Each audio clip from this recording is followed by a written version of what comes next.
we shall reflect on the life of St. Pius V.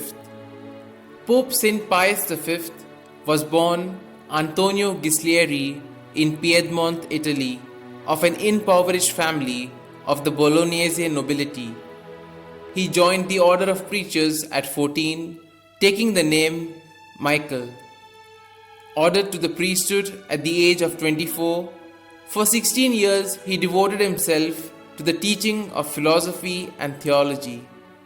A man of solid piety and austere self-discipline, he passed long nights in prayer, and when travel was necessary, went on foot in silence and without a cloak. After having distinguished himself as novice master and prior of various houses of the order, he was, in the year 1556, made Bishop of Sutri.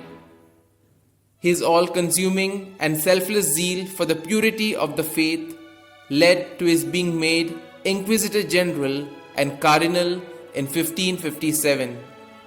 As such, he refused to countenance the nepotic appointment of the 13-year-old Medici to the Sacred College of Cardinals and the efforts of Emperor Maximilian II to have ecclesiastical celibacy abolished.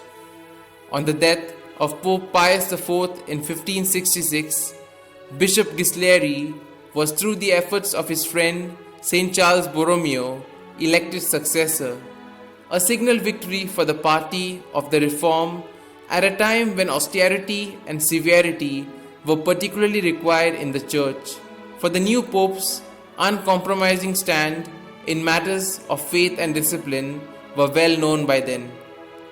Consequently, the papal court underwent reform.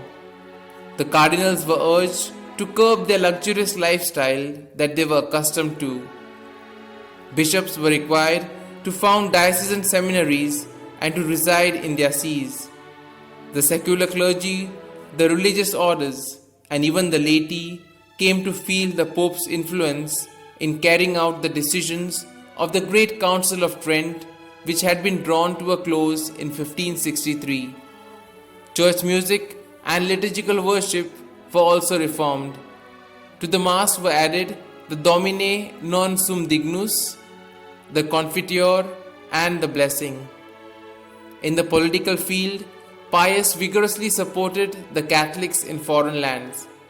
He excommunicated Queen Elizabeth I of England and worked ceaselessly to bring about a union of the Christian princes of Europe against the threatening Turks. The faithful were urged to do special penances and almsgiving for this intention, and in the year 1567, 1/10 of all monastery and convent revenues were collected for this purpose. Finally, the Turkish attack on Cyprus brought the forces of Venice, Genoa, Spain, and the Holy See together.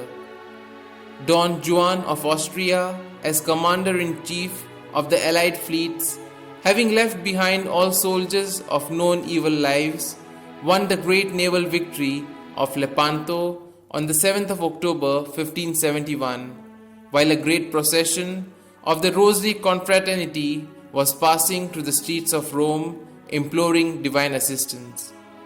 It was in memory of this victory that Pius instituted the feast of Our Lady of Victory, later changed to the feast of the Holy Rosary, and entered the invocation, Help of Christians, in the Litany of Loreto. In his personal life as Pope, Pius continued the practices of virtue that he had followed as a monk, and his great burden of work notwithstanding, twice daily he took time out to meditate before the Blessed Sacrament. To the poor he gave generously, and the sick benefited from his visits and personal ministrations.